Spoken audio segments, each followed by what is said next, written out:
guys নমস্কাৰ মই ইলাবৰ হয় আপোনালোকৰ ওচৰত অন্য এটা ভিডিঅ' লৈ আহিলোঁ এতিয়া ৰাতিৰ ৰেচিপিত মই কি বনাম আপোনালোকক দেখাই আছোঁ আগতে ডিউটিৰ পৰা আহি লৈ গা পা ধুই ল'লোঁ চাহ একাপ খাই লওঁ মানুহটোৰ আৰু মোৰ কাৰণে চাহ 2 কাপ বনাওঁ ব'লক খুৱাই দিছোঁ খাবৰ কাৰণে গা ধোৱাৰ কাৰণে পূৰা ঠাণ্ডা লাগিছে মানুহটোৰ আৰু মোৰ কাৰণে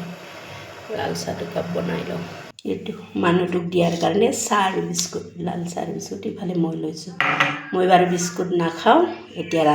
চাহখিনি খাই ৰন্ধা বঢ়াত লাগি যাওঁ এইখিনি খাই উঠি মই জিৰাখিনি যে ধুনীয়াকৈ ধুই কেনে যে শুকাই দিছিলোঁ এইখিনি ধুনীয়াকৈ ভাজি কেনে গ্ৰাইণ্ডাৰত মাৰি ল'ম মই ধুনীয়াকৈ এইটো জিৰাটো মই ধোৱাৰ দিনা কৈছিলোঁ না আপোনালোকক 1 কোৱাত বেছি আছে মই জুখি এতিয়াহে মনত পৰিছে এইটো আধা কেজি হয়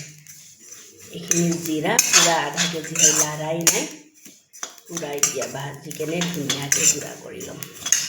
মিক্সাৰত মাৰি ল'লোঁ চাহ আধা কেজি জিৰা এইখিনি ধুনীয়াকৈ ছিঙি কেনে ধুই লৈছিলোঁ আজি লাইখিনি নোধোৱাকৈ মই 2 মুঠা লাইও লৈ লৈছোঁ কিয় আজি এনেকৈ গোটাকৈ বইল কৰিম লগত আলু দিম আলু দালি অকণমান দিম মচুৰ দালি ধুনীয়াকৈ ধুই লৈছোঁ লগত আকৌ ইফালে বিলাহী 2টা পুৰি কেনে চাটনি বনাম শুকান মাছৰ লগত আজি ভিডিঅ'টো বেছি দীঘলীয়া কৰি নাথাকোঁ বহুত দীঘলীয়া হৈ যাব তাৰ কাৰণে মই আজি কি বনাম আপোনালোকক কৈ আছোঁ বনোৱাটো বাৰু নেদেখাওঁ এতিয়া পূৰা দেৰি হৈ গ'ল মছলা চছলা খুন্দাওঁতে